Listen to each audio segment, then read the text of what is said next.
வணக்கம் நண்பர்களே. நீண்ட இடைவெளிக்கு பிறகு நான் திருவண்ணாமலை வந்து வள்ளுவர் மறை வைரமுத்து உரையாசிரியர்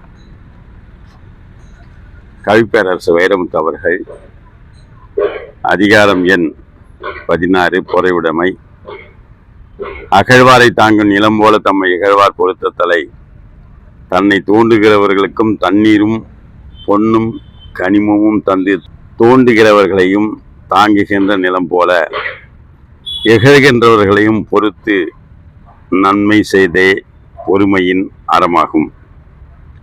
பொறுத்தல் இறப்பினை என்றும் அதனை மறத்தல் அதனையும் நன்று. தண்டிப்பதற்கு வலிமையும் வாய்ப்பும் உள்ள காலத்திலும் பிழை செய்தவர்களை பொறுத்தருளுதல் நல்லது. அந்த குற்றத்தை நெஞ்சில் நிறுத்தாமல் அப்பொழுதே மறப்பது அந்த பொறுமையின் சிறந்தது. இன்மையில் இன்மை விருந்துவரால் வன்மையில் வன்மை மடவார் பொறை. ஒருவரின் வறுமைக்கு வறுமையானது எதுவென்றால் பேண இயலாமல் விருந்தினரை புறந்தள்ளுவது. அதுபோல வலிமையிலும் வலிமையானது எதுவென்றால் அவ்வின்மையால் பிழை செய்தாரை பொறுத்து போவது. நிறைவுடைமை நீங்காமை வேண்டின் பொறையுடைமை போற்றி ஒழுகப்படும். நிறைகுணத்தார் என்ற பெருமை ஒருவருக்கு நீங்காமல் நிலைக்க வேண்டுமானால் அவர் தமது பொறுமை குணம் என்ற பண்பை போற்றி பாதுகாக்க வேண்டும். ஒருத்தாரை ஒன்றாக வையாரை வைப்பர், பொறுத்தாரை பொன்போல் பொதிந்து. பிறர் தமக்கு செய்த தீமையை வழி தாங்க மாட்டாமல் பழி வாங்குகிறவரை அறிவுடையவர்கள் ஒரு பொருளாக மதிக்க மாட்டார்கள். ஆனால் அதனை பொறுத்து கொண்ட பெருமக்களையே நாளும் நாளும் மதித்து கூடும் பொன்னை போல போற்றி காப்பார்கள். ஒருத்தார்க்கு ஒரு நாளை இன்பம், பொறுத்தார்க்கு பொன்றும் துணையும் புகழ்.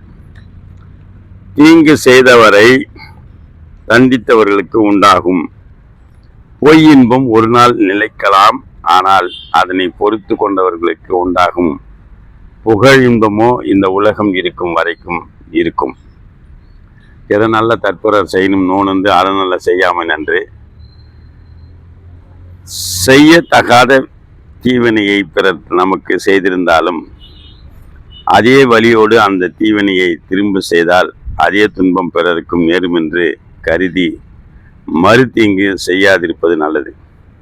மிகுதியான் மிக்கவை செய்தாரை தாம் தம் தகுதியான் வென்றுவிடல். செல்வம், சினம், மனம், உடல் வலிமை, அதிகாரம் என்ற ஏதேனும் ஒரு செருக்கினால் தீயவற்றை செய்தவர்களை தம் பொறுமை என்ற பெருங்குணத்தால் வென்று அதனை மனத்திலிருந்து மறைத்து விட வேண்டும். துறந்தாரின் தூய்மை உடையார் இறந்தார்வாய் இன்னா சொல் நோக்கிற்பவர். முறை தருவி ஒருவன் பேசும் நெறி கடந்த தீய சொற்களை பொறுத்து கொள்வது ஒரு வகை நோன்பு. அப்படி பொறுத்து கொள்கிறவர்கள் துறவரம் பூண்ட முனிவர்களை விட தூய்மையானவர்கள் ஆகிறார்கள். உண்ணாது நோற்பார் பெரியர், பிறர் சொல்லும் இன்னா சொல் நோற்பாரின் பின். உண்ணாது நோம்பிருக்கும் தவம் செய்கிறவர்கள் பெரியவரே ஆயினும் வசை மொழியின் வழி பொறுப்பவர்களை விட அவர்கள் பெரியவர்கள் ஆகிவிட மாட்டார்கள்.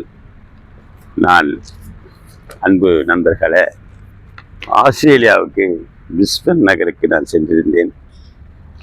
அங்கு என்னை அன்பு பாராட்டி அழைத்த போஜராஜன் இளமதி அம்மா அவர்களையும் அவருடைய தவ புதல்வன் டாக்டர் அருள் போஜராஜன் ஐயா அவர்களையும் அவருடைய அன்பு மகள் பவானி அம்மாள் சிங்கப்பூர் அவர்களையும் நான் வாழ்க்கையில் என்றுமே ஒரு மிகப்பெரிய இடத்திலே வைத்து பார்க்கக்கூடிய அளவிலே அவர்கள் என்னை அந்த ஆஸ்திரேலியாவிலே பெருமைப்படுத்தியதும் நான் அவர்களுக்கு என்ன கைமாறு செய்ய போகிறேன் என்று தெரியாமல் இருந்து கொண்டிருப்பதும் அந்த இனிமையான நினைவுகள் எல்லாம் உங்களிடம் பகிர்ந்து கொள்வதற்கு இந்த வீடியோவின் கீழே அங்கே பார்த்த புகைப்படங்கள், காணொளிகள் எல்லாம் இருக்கிறது, நீங்கள் பார்த்து மகிழலாம் என்று சொல்லி,